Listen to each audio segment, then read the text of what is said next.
Gracias porque podemos venir a este santo lugar para alabar y glorificar tu nombre. Padre, ayúdanos ahora a que nuestras mentes estén en lo que vamos a hacer acá, a que nosotros podamos concentrarnos en lo que vamos a estar compartiendo, que es tu palabra, que es nuestra vida. Padre, ayúdanos a poder obedecerte, amarte y glorificarte en cada una de las cosas que nosotros aprendemos de ti. Padre Santo, ayúdanos en esta mañana para que podamos comprender tu palabra. En el nombre y por los méritos de Cristo. Amén. Uno de los males con los que tenemos que lidiar diariamente es con las injusticias. Con las injusticias que se cometen en este mundo,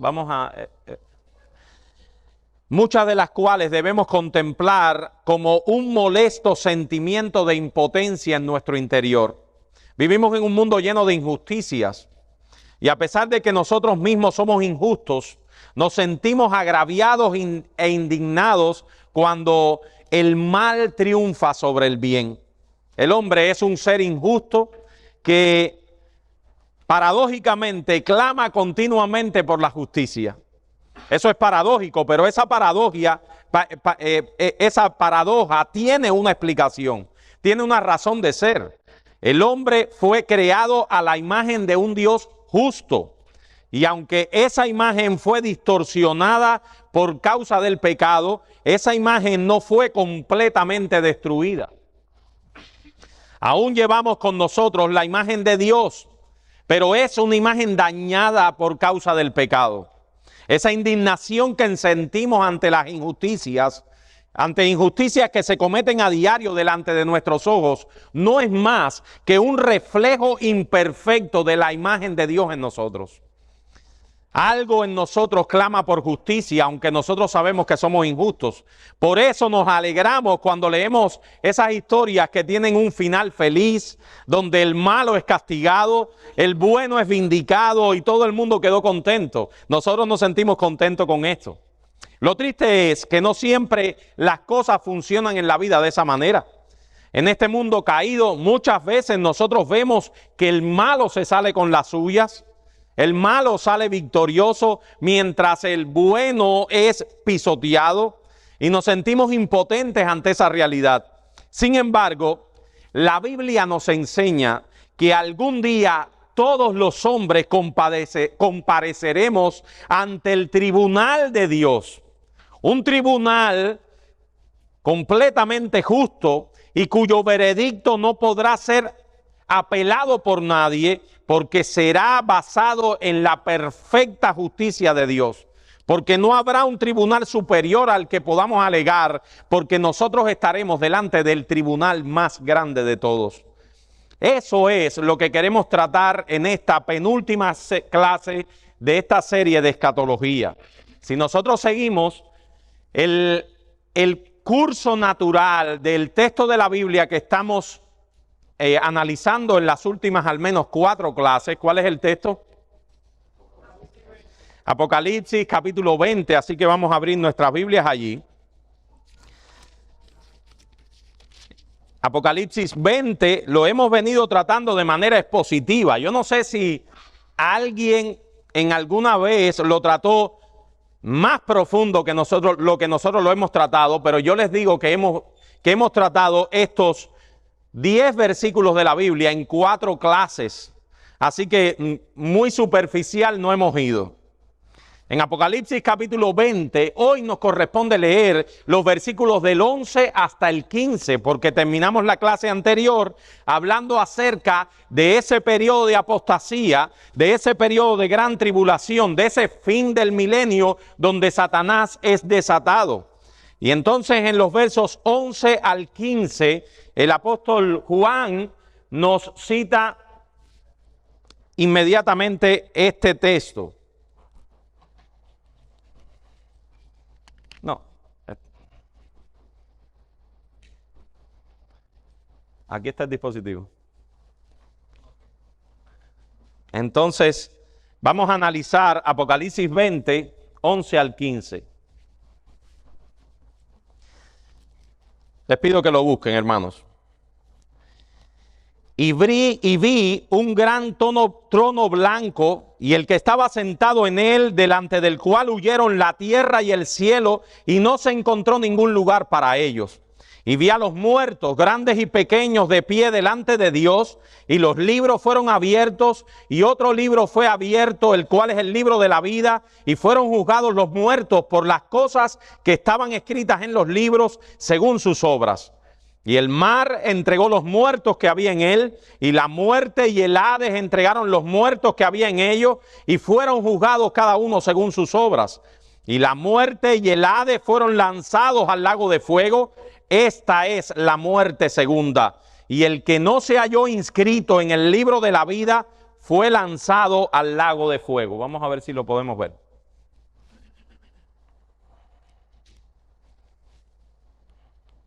No. Tú me ayudas a pasarlo ahí, hermano.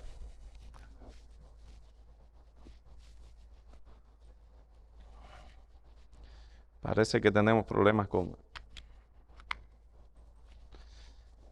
Hasta ahora nosotros hemos visto los primeros 10 versos de Apocalipsis 20. En la mañana de hoy trataremos con los versos del 11 al 15, cuyo tema principal, yo quería que lo vieran, pero no sé si podremos verlo ahora.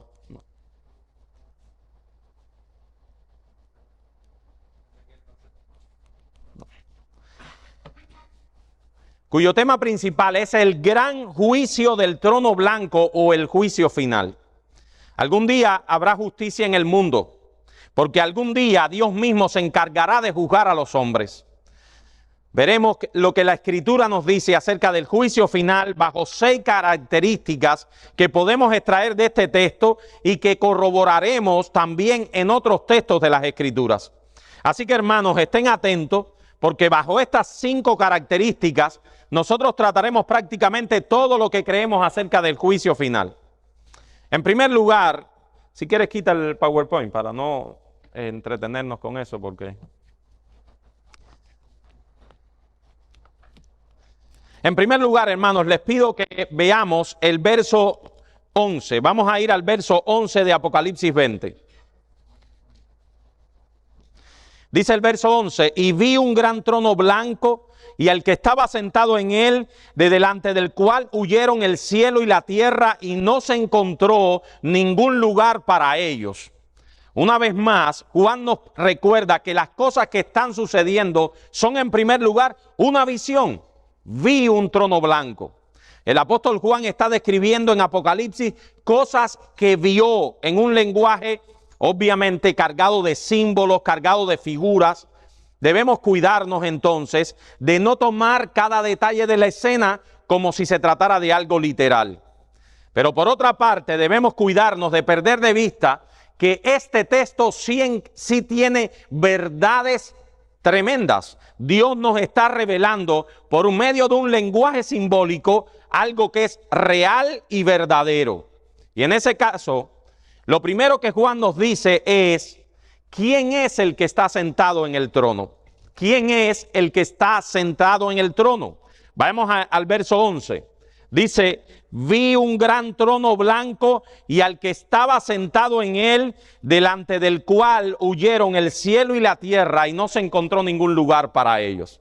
Ahora yo les pregunto, ¿quién es el que está sentado en el trono? ¿Quién? La mayoría de nosotros debe decir Dios. Dios es el juez que ha de juzgar al mundo con justicia. Sin embargo, lo cierto es que el texto no dice quién está sentado en el trono. Y de hecho, no podemos sacar quién está sentado en el trono ni por el contexto. Porque cuando vamos al verso 10, al verso 9, no nos da mucho indicio de quién es ese que está sentado en el trono. Sin embargo, cuando nosotros vamos a las Escrituras, nosotros sí podemos darnos cuenta quién es el juez del juicio final. La Biblia habla que hay un solo Dios en el cual subsisten 3 personas. Un Dios que subsiste en 3 personas, el Padre, el Hijo y el Espíritu Santo. Nosotros creemos en esta bendita doctrina de las Escrituras, la doctrina de la Trinidad. Un Dios en el que subsisten eternamente 3 personas. Y ahora siempre nos preguntamos, ¿a cuál de esas personas se señala aquí de manera particular? Ya lo tenemos. Déjame ver si puedo cambiarlo yo. Perfecto. Perfecto. Ese es el texto y nos preguntamos, ¿a cuál persona, quién es el que está sentado en el trono? Primero, Dios subsiste eternamente en tres personas, les dije, Padre, Hijo y Espíritu Santo. La Biblia no nos deja en oscuridad cuál de las personas de la Trinidad está sentada en el trono.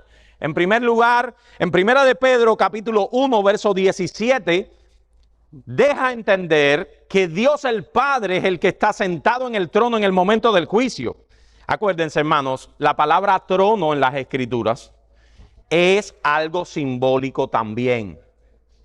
A veces pensamos que el trono es un trono literal que está en el cielo. La palabra trono significa el Señor al cual se le rinde todos, el juez de ese juicio. Ahora, dice, si invocamos por Padre aquel que sin acepción de personas juzga según la obra de cada uno, debemos conducirnos en temor todo el tiempo de nuestra peregrinación. Sin embargo, ¿quieren que les diga algo? Los textos que señalan a Cristo como el juez de todos los hombres son más abundantes en el Nuevo Testamento que los textos que señalan a Dios el Padre como juez. ¿Saben? Jesucristo el Hijo es presentado, aquí les cité algunos de los textos, en el Nuevo Testamento como el juez de todos los hombres, con una mayor insistencia inclusive que Dios el Padre. Podemos citar en Mateo 25, 31 al 32, dentro de esos textos que dice, cuando el Hijo del Hombre venga en su gloria y todos los santos ángeles con él, entonces se sentará en su trono de gloria y serán reunidas delante de él todas las naciones y apartará los unos de los otros, como aparta el pastor las ovejas de los cabritos, haciendo referencia obviamente al juicio final. En el juicio final, el Hijo del Hombre vendrá en su gloria con todos sus ángeles y se sentará en su trono a juzgar a todos los hombres de la tierra. Pero les traigo un texto aún más esclarecedor. Si vemos en Juan 5, 22 al 27, el Señor Jesucristo dijo, porque el Padre a nadie juzga, sino que todo el juicio dio al Hijo, para que todos honren al Hijo como honran al Padre. El que no honra al Hijo, no honra al Padre que lo envió. De cierto os digo, el que oye mi palabra y crea el que me envió, tiene vida eterna y no vendrá a condenación, mas ha pasado de muerte a vida. De cierto os digo, viene la hora, y ahora es cuando los muertos oirán la voz del Hijo de Dios, y los que la oyeren vivirán, porque como el Padre tiene vida en sí mismo, así también ha dado al Hijo tener vida en sí mismo, y también le dio autoridad de hacer juicio por cuanto es el Hijo del Hombre. ¿Quién es entonces ese que Juan vio sentado en el trono? Antes de dar una respuesta definitiva, veamos un texto más del mismo Apocalipsis, cuando le habla a las iglesias. Dice, al que venciere, hablando el Señor Jesucristo, le daré que se siente conmigo en mi trono, así como yo he vencido y me he sentado con mi Padre en su trono. Para que estemos más perdidos todavía. Jesús dice, yo le daré que se siente conmigo en mi trono, porque yo estoy sentado con el Padre en su trono. Recuérdense, hermanos, lo primero que quiero decirles es que Juan está hablando aquí de un lenguaje simbólico. Dios es espíritu, dice la Biblia, y por lo tanto cuando se habla aquí de un trono y de alguien que está sentado en él, debemos entender que se habla de la autoridad de Dios y de su gobierno sobre todas las cosas. Ese trono, Dios el Padre lo comparte con Dios el Hijo en virtud de su obra mesiánica. Así que esa autoridad de juez es compartida entre Dios el Padre y Dios el Hijo. Ambos están sentados en el trono. Por lo tanto, lo más apropiado decir en Juan 20:11, que aquel que Juan vio sentado en el trono es Dios el Padre quien juzgará a todos los hombres por medio de Dios el Hijo. El Hijo ha sido señalado por Dios el Padre para ser el juez de los vivos y los muertos. Cristo vino al mundo la primera vez como un siervo sufriente a dar su vida por los pecadores. Y la segunda vez vendrá como Rey de Reyes y Señor de Señores a pasar juicio sobre todos los hombres. Así que, mis hermanos, esto sería una buena respuesta. Dios el Padre juzgará a todos los hombres por medio de Dios el Hijo. Como alguien ha escrito, la obra de juzgar será la exaltación final y el más grande triunfo de Jesucristo. Cuando estuvo en la tierra fue condenado por los gobernantes terrenales. Ahora Él se sentará en juicio sobre todas las autoridades terrenales. Cristo será vindicado en ese juicio cuando sean declarados justos todos aquellos que por medio de la fe se vistieron de su justicia. Y cuando sean condenados todos aquellos que le han dado la espalda al Señor de la gloria. Por eso es que Jesús será vindicado en su juicio. Porque tú, que no estás en Cristo, que vives tu vida alejada de Cristo, que te burlas de Cristo todos los días porque no crees en Él, no vienes a Él en arrepentimiento y fe, vives una vida desordenada lejos de Él, tú serás condenado por el mismo Cristo si llegas a ese tribunal sin su justicia. Así que, ¿quién es el juez? Dios el Padre, quien juzgará a todos los hombres por medio de Dios el Hijo. Y aunque hoy Cristo para ti pueda hacer algo no importante en tu vida, algo ausente en tu vida, algo relativo en tu vida, un día no lo será, ¿sabes? Un día no lo serás. Te darás cuenta que Él es el juez del mundo entero. Y te tendrás que presentar delante de Él y Él te condenará en tus pecados. Segundo lugar, Apocalipsis también nos dice cuál es el tiempo de ese juicio. ¿Quién es el juez del juicio? Segundo, ¿cuál es el tiempo de ese juicio? O sea, ¿cuándo será llevado a cabo ese juicio? Podemos decir con certeza que el juicio descrito en ese pasaje será llevado al final de esta era presente. Cuando concluye ese periodo de tiempo que la Biblia describe, y si usted tiene dudas sobre esto, puede ir a unas clases anteriores, solamente echando un poquito para atrás la serie en YouTube puede darse cuenta, a eso que la Biblia describe como este siglo, para dar paso a algo que la Biblia también describe y que Jesús en los evangelios lo describe claramente como el siglo venidero. Obviamente siglo no significa un periodo de tiempo literal, un periodo de 100 años, no. La palabra siglo en las Escrituras significa un periodo de cosas, un periodo de tiempo, una etapa.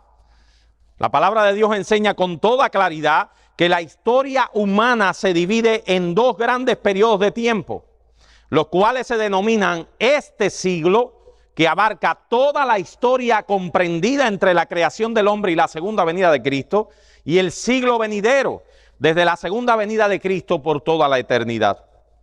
Veamos una vez más nuestro texto del verso 11 de Apocalipsis. Vi un gran trono blanco y al que estaba sentado en él, de delante del cual huyeron la tierra y el cielo, y ningún lugar se encontró para ellos. Esta expresión, huyeron la tierra y el cielo, habla acerca del final del siglo, del final de este periodo de cosas.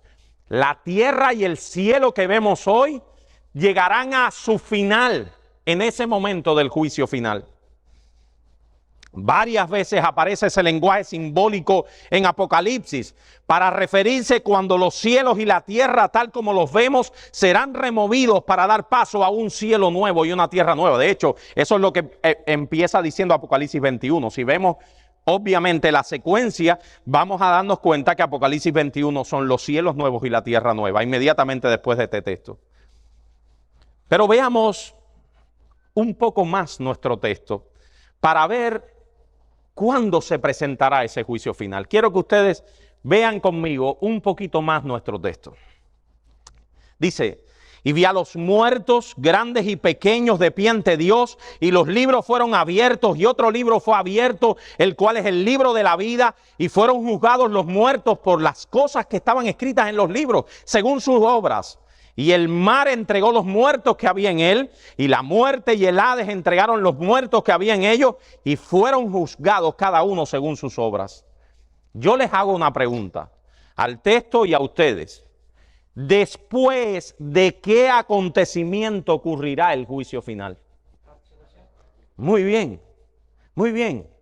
Si tú lees detenidamente o solamente me oíste bien leer el texto y estabas aquí conmigo, te darás cuenta que el juicio final es un acontecimiento que viene unido a la resurrección. Porque los muertos se presentan en el juicio. Así que la resurrección de los muertos es un acontecimiento que tiene que venir antes del juicio final. Como vimos en una clase anterior, la resurrección marca con una diferencia esencial entre este siglo y el siglo venidero. En este siglo no es un siglo de los resucitados, es el siglo venidero. Eso lo dice, por ejemplo, Lucas 20, 34 a 36. Otros textos del Nuevo Testamento nos enseñan claramente esa enseñanza, que el juicio final y la resurrección de los muertos vienen juntos o tienen una relación secuencial. Por ejemplo, en Juan, no lo puse el texto, vamos a ver ese ahora. En Juan 5, 28 al 29 dice: no os maravilléis de esto, porque vendrá hora cuando todos los que están en los sepulcros oirán su voz, y los que hicieron lo bueno saldrán a resurrección de vida, mas los que hicieron lo malo a resurrección de condenación. O sea, en el momento de la resurrección hay una división entre los buenos y malos, que ahora vamos a ver quiénes son en ese juicio. Dos destinos distintos para los resucitados, pero todos resucitan en el mismo momento para el juicio final. Otros textos, si quiere más pruebas: Juan 6, 39 al 34, Hechos 24, 14 y 15. Obviamente, claramente, la Biblia nos enseña que el juicio final es un juicio de los resucitados. Una prueba adicional: la Biblia enseña claramente cuándo se producirá la resurrección de los muertos y después el juicio final. ¿Cuándo? En la segunda venida de Jesucristo. Quiero que conmigo busquen este texto, Mateo capítulo 25, 31 al 46. Es un texto largo, pero es un texto que vale la pena leer.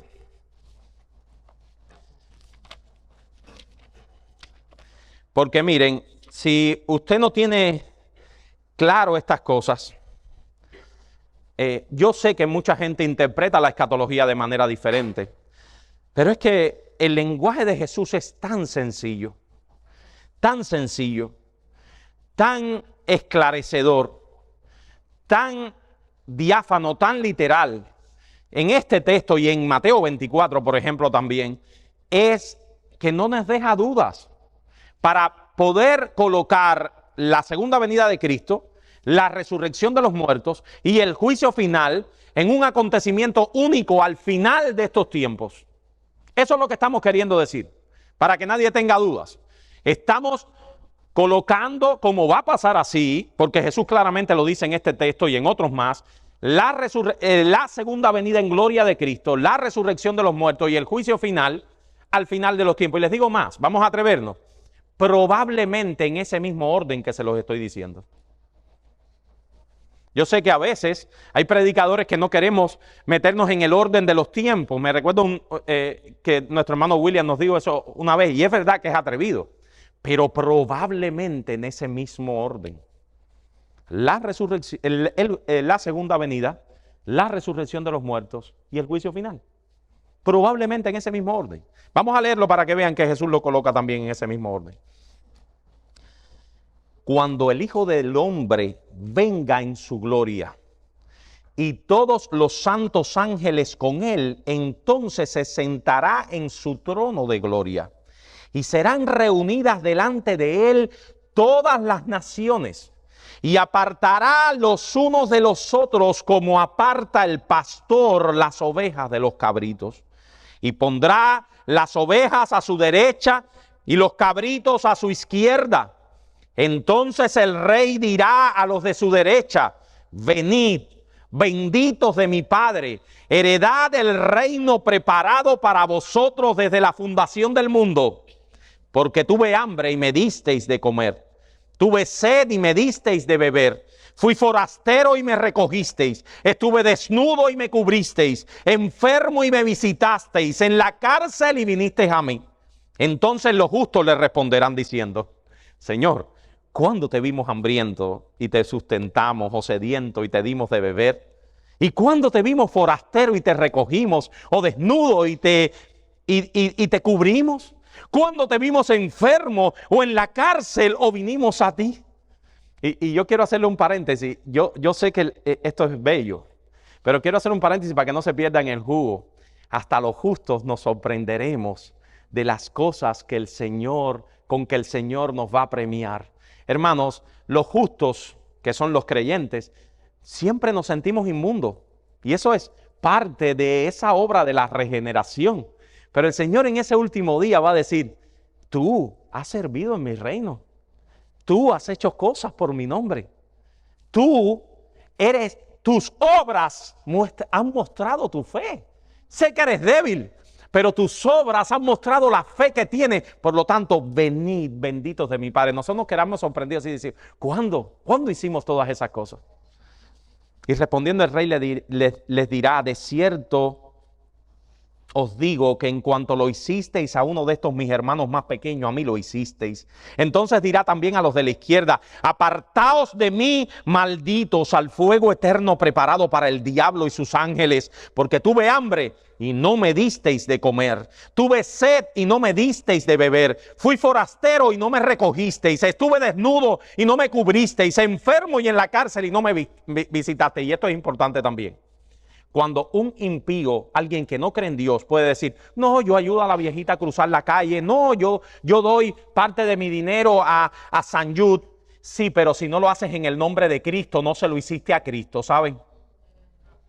Tú puedes hacer lo que tú quieras, pero si no lo haces con la fe en Jesucristo, no lo hiciste a Cristo. Por eso es que Jesús le dice: a mí no lo hicisteis. Entonces también ellos responderán diciendo: Señor, ¿cuándo te vimos hambriento, sediento, forastero, desnudo, enfermo y en la cárcel y no te servimos? Entonces les responderá diciendo: de cierto os digo que en cuanto no lo hicisteis a uno de estos más pequeños, tampoco a mí lo hicisteis. E irán estos al castigo eterno y los justos a la vida eterna. La segunda venida de Cristo trae consigo el juicio de los hombres. ¿Cuándo será celebrado el juicio de Apocalipsis 20? Al final de esta era presente, cuando el cielo y la tierra sean removidos para dar paso al nuevo cielo y la nueva tierra.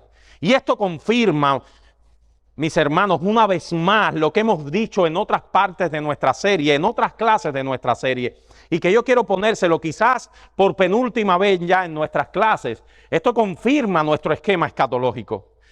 Esto confirma lo que nosotros entendemos claramente, que la enseña la Biblia acerca de la profecía bíblica, acerca de los eventos futuros. Esta era presente. Yo espero que nadie tenga duda ya en ninguno de esos acontecimientos, porque todos los hemos descrito. Esta era presente termina gloriosamente con la segunda venida en gloria de Jesucristo, la resurrección de los muertos y el juicio final para dar paso a la eternidad. Como se darán cuenta, esta es la penúltima clase porque estamos en este punto. La clase que viene, ¿cuál será? Esta, ¿verdad? Al fin de esta era presente, Cristo vendrá por segunda vez, los muertos serán resucitados y todos compareceremos ante el tribunal de Dios. Luego de eso viene la eternidad. Unos irán al castigo eterno y otros a la vida eterna. ¿Acaso podría haber algo más sencillo? Aquí no hay lugar para varias venidas de Cristo, no hay lugar para varias resurrecciones, no hay lugar para varios juicios. De ese modo concluye esta era presente y comienza la vida venidera. Ya hemos visto entonces, en primer lugar, quién es el juez de este juicio. En segundo lugar, cuál es el momento en que se llevará a cabo este juicio, en estos dos acontecimientos otros. Y ahora veamos en tercer lugar los sujetos que serán juzgados. Y esto es muy importante de nuestra clase. Los sujetos que serán juzgados. ¿Quiénes serán juzgados en ese juicio final? Dice Juan, vi a los muertos, grandes y pequeños, de pie ante Dios. No perdamos de vista, para entender qué significa esto, grandes y pequeños, no perdamos de vista el contexto histórico en que fue escrito el libro de Apocalipsis y entenderemos claramente qué significa grandes y pequeños. El apóstol Juan había sido desterrado a la isla de Patmos por causa de su fe en Jesucristo. La iglesia de Cristo estaba siendo fuertemente perseguida. ¿Por quién? ¿Por quién estaba siendo perseguida la iglesia? Por el imperio romano, los cuales abusaban de su poderío económico y militar. Así que cuando Juan vio a los muertos grandes, ¿a quién vio? ¿A quién vio? Dígame un nombre. ¿A quién vio? A Diocleciano, a Nerón, ¿verdad? Vio a aquellos que estaban persiguiendo la iglesia. A través de la historia, la iglesia de Cristo, y cuando vio a los muertos pequeños, ¿a quién vio? A la iglesia, que permanecía indefensa, que permanecía como un rebaño pequeño. Imagínense ustedes que todo el poder militar del imperio romano se virtió contra un grupo de pobres, de hombres y mujeres pobres, escondiéndose y huyendo y siendo perseguidos. Todo el poder de los emperadores romanos. La iglesia de Cristo ha tenido que sufrir las injusticias de un mundo caído que aborrece a Dios, que aborrece todo lo bueno, y muchas veces hombres impíos y poderosos han usado su poder y su posición para atacar a la iglesia del Señor. Vi a los muertos, grandes y pequeños. Todos los muertos, grandes y pequeños, estaban de pie ante el que es verdaderamente grande, ante Dios Padre por medio de Dios el Hijo. No importa la posición que la persona tuvo en esta vida, allí estarán todos. Presidentes, reyes, primeros ministros, multimillonarios, congresistas, así como también pobres y desamparados de este mundo. Todos estarán delante de Dios. Nadie podrá eludir ese tribunal. Todos los hombres, todos los seres humanos, también los creyentes, ¿saben? Y les pongo esto porque hay algún esquema teológico por ahí que no pone los creyentes en este juicio final. Pero en 2 Corintios capítulo 5 versículo 10 dice el apóstol Pablo a los creyentes: es necesario que todos nosotros comparezcamos ante el tribunal de Cristo para que cada uno reciba según lo que haya hecho en este cuerpo, sea bueno o sea malo. Y en Romanos 14:10 dice: pero tú, ¿por qué juzgas a tu hermano? Hablando de la iglesia, porque todos compareceremos ante el tribunal de Dios. Noten el verso 15 de Apocalipsis 20. Nótenlo rápidamente. Y el que no se halló inscrito en el libro de la vida fue lanzado al lago de fuego. Así que si se abre el libro de la vida, hermanos, la palabra libro tenemos que también tomarla de manera alegórica. La palabra libro, dicen la mayoría de los comentaristas en Apocalipsis, se refiere a la mente de Dios. ¿Saben eso? A la mente de Dios. Al Dios omnisciente que sabe todos los secretos de los hombres. Nosotros podemos venir aquí los domingos y dar apariencia de creyente, pero Dios sabe si somos creyentes o no. ¿Ustedes saben eso? Una noticia que debe salir en los periódicos hoy. Dios sabe si tú eres creyente o no. Tú puedes aparentar lo que tú quieras. Tú puedes engañar a los pastores de la iglesia, pero a Dios no lo puedes engañar. Él sabe lo que hay en lo íntimo de tu corazón. Él sabe cómo tú estás viviendo la semana. Él sabe si tú estás profesando la fe 24/7, como dice nuestro hermano César. Él sí lo sabe. De Él no nos podemos esconder. Todos los libros, dice, y el libro de la vida fue abierto, la mente de Dios, la mente escudriñadora de Dios. Y el que no se hallaba inscrito en ese libro de la vida, en ese que Dios dijo: no, este no es creyente, aunque se vestía de traje todos los domingos, ese no es. Ese no es. fue lanzado al lago de fuego. Implica que algunos fueron encontrados en el libro de la vida, por lo tanto los creyentes y no creyentes se presentarán delante del trono de Dios. Cuando Dios haga memoria de la salvación de sus elegidos, también dirá, no solo este no es creyente, también dirá, ven benditos de mi Padre a la vida eterna. Ahora, ¿qué puede decir usted? Y esto es un buen argumento que alguien pudiera traer. De Romanos 8.1. No lo puse acá. ¿Qué pudiera decir usted de Romanos 8.1? Miren Romanos 8.1, eso lo sabemos todos. Ahora pues, ninguna condenación hay para los que están en Cristo Jesús. Los que no andan conforme a la carne, sino conforme al Espíritu, porque a veces ponemos la primera parte nada más. Bueno, eso mismo. No hay condenación para los creyentes en ese juicio final. Sin embargo, esos textos también implican que los creyentes se presentarán ante el juicio, porque es ahí donde se les dirá, no hay condenación para ustedes. La palabra condenación es una palabra judicial y probablemente el apóstol Pablo está pensando en el juicio final. No hay condenación en el juicio para los creyentes. Así que todos los hombres se presentarán en cuerpos resucitados en el juicio final. Ahora, ¿cuál es la base del juicio final? Y esto también es muy importante.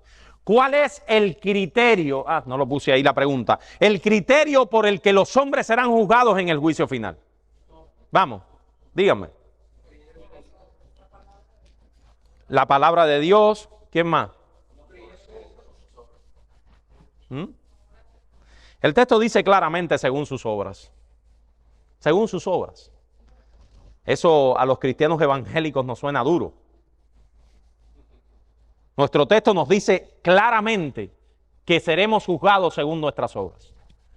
Vi a los muertos, grandes y pequeños, de pie. Yo creo que nadie tiene duda en eso, ¿saben? Ningún esquema escatológico tiene duda en eso. ¿Y ustedes saben por qué no tienen duda? Porque, óyeme, si tú tienes duda en eso, tienes que coger eso blanco que borra las letras y quitarlo, porque eso es clarísimo en el Nuevo Testamento.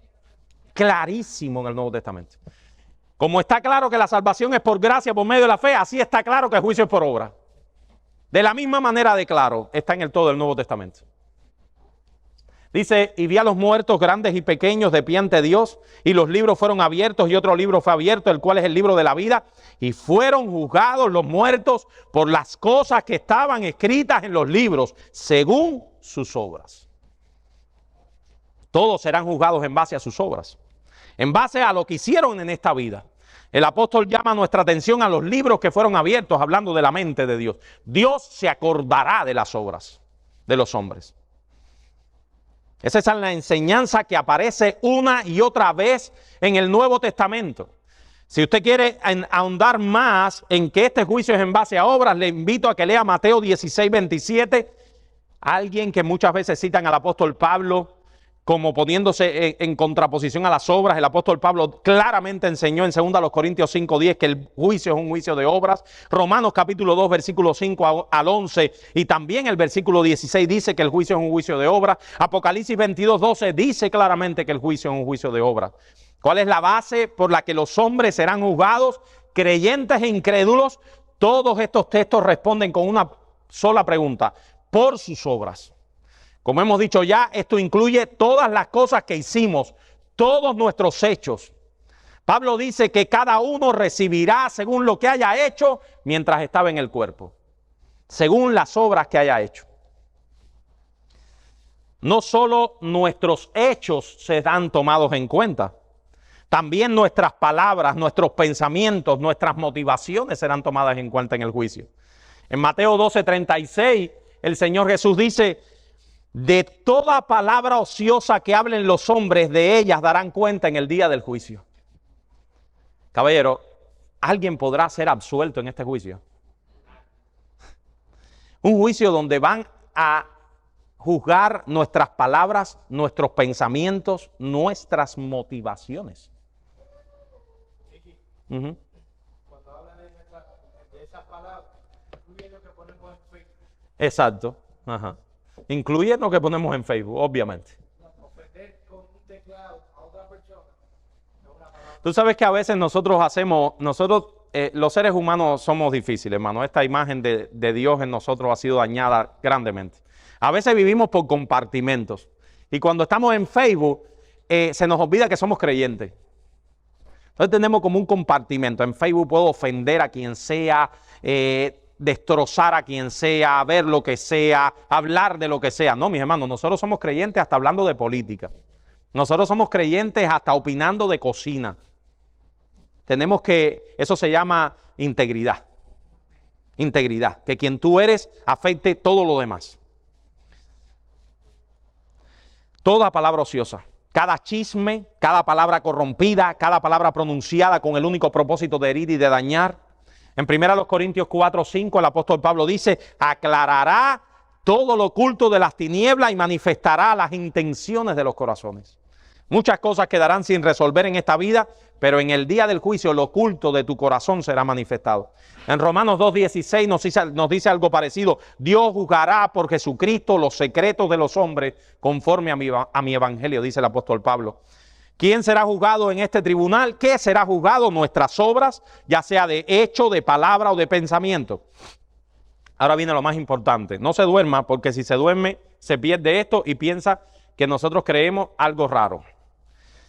El decir que seremos juzgados conforme a nuestras obras, hay algunas cosas que no queremos decir y hay otras que sí queremos decir. Primera cosa que no queremos decir. No quiere decir que mi aceptación delante de Dios depende de lo que yo haya hecho. Anótelo. Un juicio en base a obras no quiere decir que mi aceptación delante de Dios depende de lo que yo haya hecho. Eso no significa que es por mis obras que ganaré aceptación delante de Dios. Dios no nos acepta por nuestras obras. Ahí tengo una pila de textos, si los quieren se los puedo dar.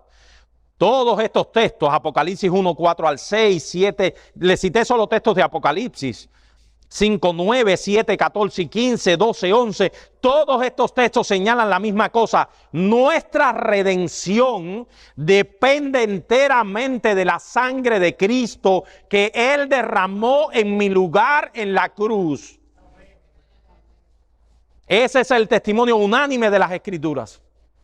Mi aceptación delante de Dios depende en la sustitución del Señor Jesucristo por mí en la cruz del Calvario. Segunda cosa, no es por nuestras buenas obras que somos aceptados delante de Dios, sino por la sangre de Cristo que derramó en la cruz del Calvario en nuestro lugar. Es solo por la sangre de Cristo. Tercera cosa, no hay otra forma de redención, no puede haberla. O sea, la gente no se salva, los más malos por la sangre de Cristo y los buenos por sus propias obras. No, eso no existe. Y esto es importante, el catolicismo romano crea una cosa así parecida. El catolicismo romano dice que hay santos que tienen superávit de buenas obras. Y esa fue la base de las indulgencias. Ese superávit de los santos se lo vendían entonces a los otros para que se salvaran. Eso no existe. Una deuda infinita solo puede ser pagada por alguien de valor infinito muriendo en nuestro lugar. Y ese alguien es el Hijo de Dios, que murió en la cruz y pagó nuestra deuda. Cuarta cosa, no es por nuestras buenas obras que mantenemos nuestra aceptación delante de Dios. No la ganamos ni la mantenemos. Es importante eso, hermano. Nosotros no ganamos nuestra aceptación delante de Dios por buenas obras, pero tampoco la mantenemos. Las Escrituras abundan en testimonio en cuanto a que Dios ama a su pueblo únicamente por su voluntad, libremente. Él nos ama porque Él se ha dispuesto a amarnos. Amar lo que no debe ser amado. Amar lo aborrecible que somos nosotros. Él se ha dispuesto a hacerlo. No hay nada en nosotros, ni que haya hecho nadie aquí, que obligue o mueva a Dios a amarte. Su amor emana de Él libremente. Comparemos entonces, y ahora vamos a seguir ahondando en esto, porque quizás alguien pueda sacar una conclusión equivocada y no quiero, hermano. Comparemos Apocalipsis 20, 15 al Apocalipsis 20:15, que dice, y el que no se halló en el libro de la vida, inscrito en el libro de la vida, fue lanzado al lago de fuego. Comparémonos con este texto de Jesús. Pero no regocijéis de que los espíritus se os sujetan, sino regocijaos de que vuestros nombres están escritos en los cielos. En aquella misma hora Jesús se regocijó en el Espíritu y dijo, yo te alabo, oh Padre, Señor del cielo y de la tierra, porque escondiste estas cosas de los sabios y entendidos y las has revelado a los niños. Sí, Padre, porque así te agradó. Todas las cosas me fueron entregadas por mi Padre y nadie conoce quién es el Hijo sino el Padre, ni quién es el Padre sino el Hijo y aquel a quien el Hijo lo quiera revelar. Nosotros conocemos al Hijo por nada que hay en nosotros. Si hay algo claro que dice ese texto es que aquí nosotros no pintamos nada. Esos nombres que fueron escritos en el libro de la vida fueron escritos allí por la buena voluntad de Dios, dice este texto. Porque el Padre quiso dárselos al Hijo. No hay nada en el hombre que le permita gloriarse de nada. Pero entonces yo me pregunto, ¿qué es entonces lo que significa el hecho de que seremos juzgados por nuestras obras? Porque alguien puede sacar la conclusión, si mi aceptación delante de Dios depende de Cristo y el hecho de que yo mantenga mi aceptación delante de Dios, la perseverancia de los santos, depende de que Él nos hace perseverar. Entonces, ¿por qué vamos a ser juzgados según nuestras obras? Al menos significa dos cosas. Y yo quiero, si la clase se termina ahora después de esto, ya no tengo problema. Yo quiero que usted se lleve claro esto, aquel que profesa la fe en Jesucristo que hay en este lugar. Y es la pregunta, ¿importan las obras? ¿Importan mis obras? Porque alguien pudiera sacar del slide anterior de que si ya yo he sido aceptado en el amado, ¿importan mis obras? Bueno, la respuesta es un rotundo sí importan tus obras. Sí importan tus obras, ¿saben? Y mucho. Miren por qué importan. En primer lugar, porque nuestras buenas obras demuestran que estamos de parte de Dios y de su Hijo Jesucristo, que somos sus aliados. Estoy usando el lenguaje de Apocalipsis. Nuestras buenas obras demuestran que estamos de parte de Dios. Wow. Aquel que piense, salvo siempre salvo, fiesta y pachanga, está perdido, ¿saben? Está perdido. Perdido está. No ha entendido el Evangelio. Los salvos son santos. Perseveran en la santidad. Perseveran en buenas obras. El que es santo, santifíquese todavía. Y eso es lo que se verá en el juicio final. En todo el libro de Apocalipsis se hace una clara diferencia entre aquellos que adoran al Cordero. Yo creo que se los he dicho en varias clases. Apocalipsis es como una batalla. Y está el ejército de los santos, los que son aliados del Cordero. ¿Y cuál es el otro ejército? ¿El ejército de quién? Del diablo. ¿Cómo le llama Apocalipsis al diablo? De la bestia. ¿Los que reciben qué? La marca de quién? De la bestia. Los aliados de Cristo y los que tienen la marca de la bestia. Una marca que les hice así aquí porque ahora se usa aquí en la marca, pero obviamente que no tiene nada que ver con eso. La marca de la bestia es vivir conforme a la filosofía de este mundo, conforme a la bestia. Son nuestras obras las que demuestran que estamos en el bando del Cordero. ¿Te conformas tú a este mundo caído? ¿Te conformas en vivir como viven los demás? Como vive el mundo, como viven los que tienen la marca de la bestia. Vives controlado por tus deseos, dedicas lo mejor de tu tiempo y de tus talentos a la búsqueda de los placeres y las glorias temporales de este mundo. Entonces, tú no estás del lado del Cordero. Eso no lo digo yo, eso lo que les hice fue citar en un lenguaje más contemporáneo, Apocalipsis capítulo 14, 9 al 10. Dice, y el tercer ángel lo siguió diciendo a gran voz, si alguno adora a la bestia y a su imagen y recibe la marca en su frente, o sea, tus pensamientos, y en su mano, tu voluntad, él también beberá del vino de la ira de Dios que ha sido vaciado puro en el cáliz de su ira y será atormentado con fuego y azufre delante de los santos ángeles y del Cordero. Hermano amado, tus obras demuestran quién tú eres. No sigas durmiendo y pensando que porque tú dijiste una vez que crees en Cristo o porque tú eres miembro de esta iglesia, eso te garantiza tu salvación. Tú eres salvo, solo puedes decir yo soy salvo si estás viviendo una vida de santidad. ¿Saben eso? Solo puedes decir que eres salvo si estás viviendo una vida de santidad. Por eso es, mis hermanos, que David, lo primero que perdió cuando pecó con Betsabé, ¿qué fue? El gozo de su salvación. No su salvación, el gozo de su salvación. Porque David, en el pecado con Betsabé, no podía decir que era salvo. No tenía la convicción, algo que en teología se llama seguridad de salvación. Nuestras obras revelan nuestra posición del lado de quien estamos. Y eso es lo que quedará manifiesto en el juicio. Por otra parte, mis hermanos, es por medio de las obras que evidenciamos nuestro arrepentimiento y nuestra fe. Es parecido. Es por medio de nuestras obras que evidenciamos nuestro arrepentimiento y nuestra fe. Los puritanos decían que el arrepentimiento no es un juego de niños.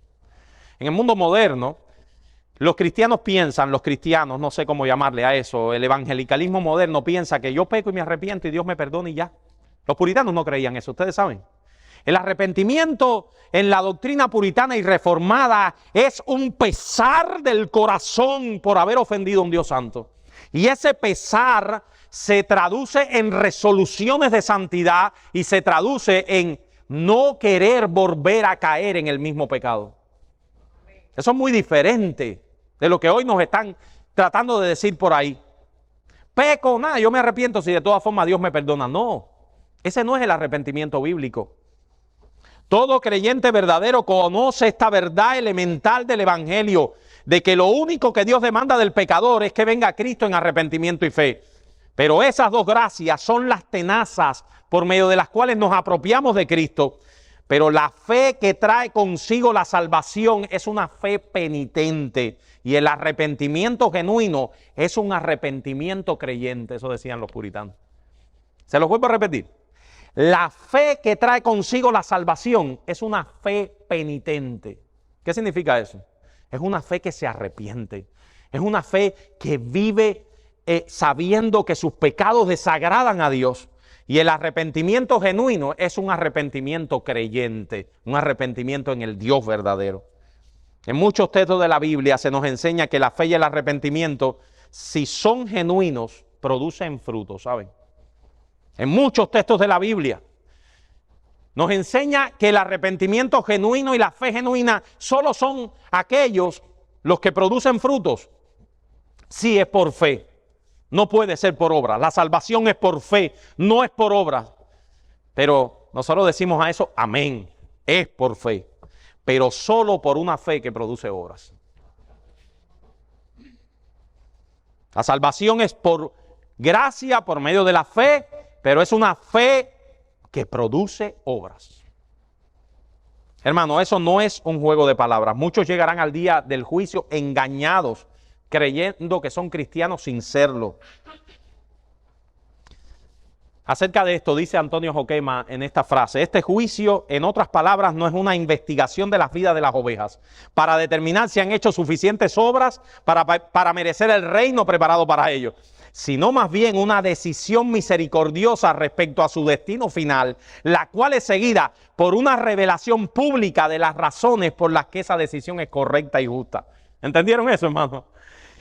Dios ya tiene decidido llevarnos a su gloria, pero en el juicio Dios mostrará las razones por las que nos lleva a la gloria, de la obra que Él ha hecho en nuestros corazones. De la obra que Él ha hecho en nuestros corazones, y una obra que se expresa en buenas obras.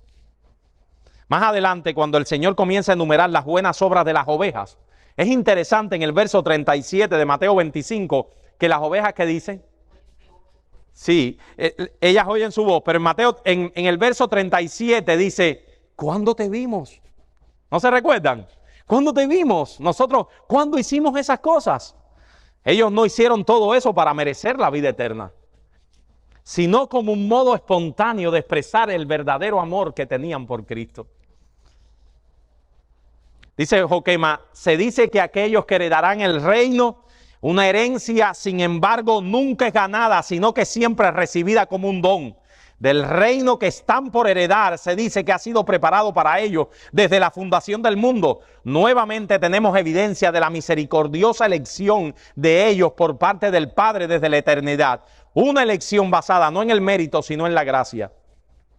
Hermanos, lo que va a pasar en el juicio no es que en el juicio Dios nos va a salvar. Tengan cuidado con eso. En el juicio, nosotros llegamos a juicio y decimos, ay, ¿seré salvo o no seré salvo? ¿Seré salvo? No. Los verdaderos creyentes en el juicio pueden ir con libertad. No hay condenación para los que están en Cristo Jesús. En el juicio se va a vindicar nuestra salvación. Dios va a mostrar las razones públicas por las cuales nosotros somos salvos. Y va a mostrar la obra que Él ha hecho en nuestros corazones. Mucho más rápidamente y en último lugar, la necesidad del juicio. El juicio es para desplegar la gloria, la soberanía de Dios en la revelación del destino final de cada persona. El juicio muestra la gloria y la soberanía de Dios. Y en último lugar, hermanos, el juicio es para ejecutar el juicio de Dios sobre cada persona. Quiero concluir esta clase ya. Denme en 2 minutos. Los creyentes debemos esperar el juicio con confianza. Como les decía, sabiendo que no hay condenación para los que están en Cristo. En Apocalipsis es interesante mirar cómo ve con expectación la segunda venida de Cristo. Los creyentes no ven con pánico por causa del juicio la segunda venida, sino con expectación. Pero en segundo lugar, debemos tomar más en serio esta enseñanza para no descuidar nuestra vida cristiana, hermanos. No descuidar nuestra vida cristiana. Esta enseñanza debe guardarnos cuando nuestro pecado quiera arrastrarnos a tener envidia de los pecadores, ¿saben? Yo quiero que ustedes vayan conmigo a el Salmo 73, versos 1 al 3, y después el verso 17 al 20.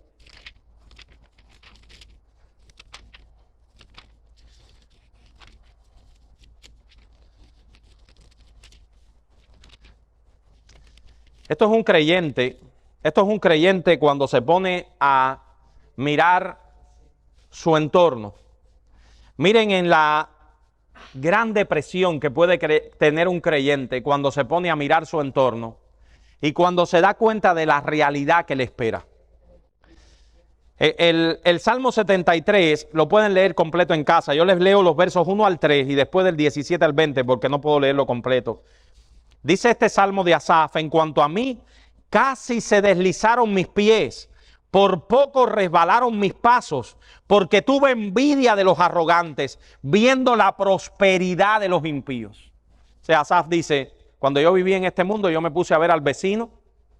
Y después un poquito más adelante dice, esa gente ni tienen dolores, ni pasan tantos trabajos. Esa gente vive en la vida de lo más bien. Pero en el verso 17 dice, hasta que entrando en el santuario de Dios comprendí el fin de ellos.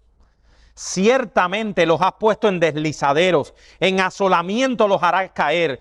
Como han sido asolados de repente, perecieron, se consumieron de terrores, como sueño del que despierta. Así, Señor, cuando despertares, menospreciarás su apariencia. Mi hermano, no lo dudes. El destino de los impíos es un destino terrible. Nosotros somos un pueblo afortunado, un pueblo que tenemos una herencia guardada para nosotros en los cielos. Presentarse delante de Dios en tus pecados sin Jesucristo es una gran necedad. Una gran necedad. Porque miren lo que dice Hebreos.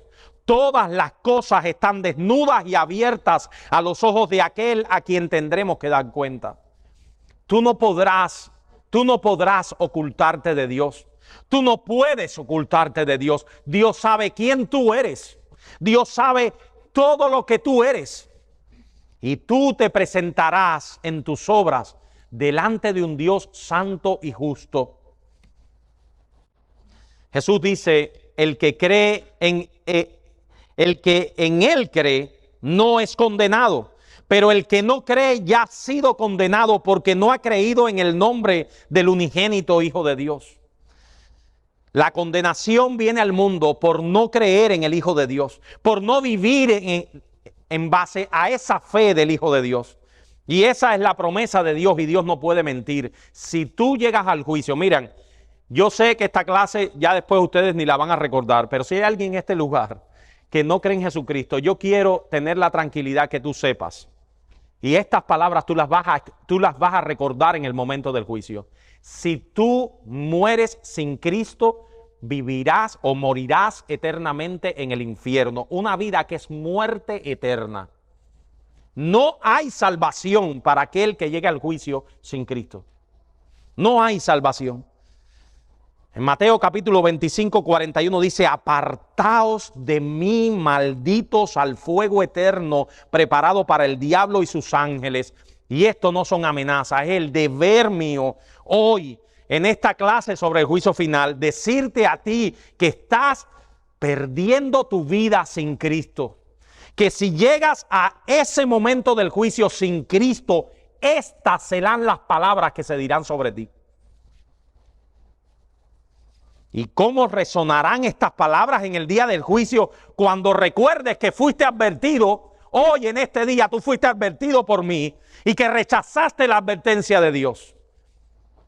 Quiera Dios que este día esté más bien en el grupo, que en aquel día tú estés más bien en el grupo de los que Cristo menciona en Mateo 25, 34. Venid, benditos de mi Padre, heredad del reino eterno preparado para vosotros desde antes de la fundación del mundo. ¿Sabes quiénes escucharán esas palabras? Todos aquellos que confiaron únicamente en Cristo para su salvación. Solo aquellos que confiaron en Él. Por lo tanto, ven a Jesucristo. Hoy puede ser el día de tu salvación. Hoy puede ser el día en que tú te libres de la ira de Dios. Vamos a orar y con esto terminamos.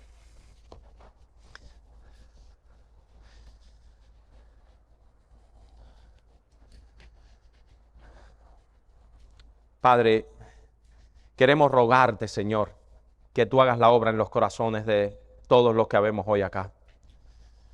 Que a los creyentes tú nos ayudes a levantar un poco nuestras vistas de este mundo temporal. Que tú nos ayudes a entender que el carro, la casa, la cuenta del banco, el presidente, todas esas cosas son temporales. Todas esas cosas son temporales y son como una sombra. Todas esas cosas pasarán rápidamente. Padre, haznos entender que vivir para tu gloria, que vivir para la eternidad, debe ser nuestra prioridad en esta vida. Padre, ayúdanos a entender eso. Ayúdanos a entender que solo lo que hagamos por Cristo quedará. Señor, también te rogamos que si hay alguien en este lugar que no te conoce, como sabemos que los hay, que todos los que están en este lugar que no han tenido un encuentro con Cristo, que todavía piensan que les queda un poquito más de vida, que todavía piensan que el pecado es bueno, que todavía piensan que vivir la vida es estar sin Cristo, abran sus ojos y entiendan que no hay vida sin Cristo. Que no hay vida sin ti, Señor, que tú eres el Señor de la vida, que el propósito de nuestras vidas en esta tierra es vivir para ti, glorificar tu nombre y gozarnos en ti, Señor. Que solo hay felicidad y vida verdadera en Cristo. Padre, que hagan ver, que tú les hagas ver en sus corazones el grave peligro en que están, que si se van de este mundo, vivirán o morirán para siempre en el infierno. Una vida que no es vida, un tormento eterno en el infierno. Porque tú lo has dicho claramente, Señor, y sabemos que eso es lo que le espera si están sin Cristo. Padre Santo, te rogamos por nuestros hijos, te rogamos por nuestras visitas, te rogamos por todos aquellos que hoy están escuchando esta advertencia de tu palabra.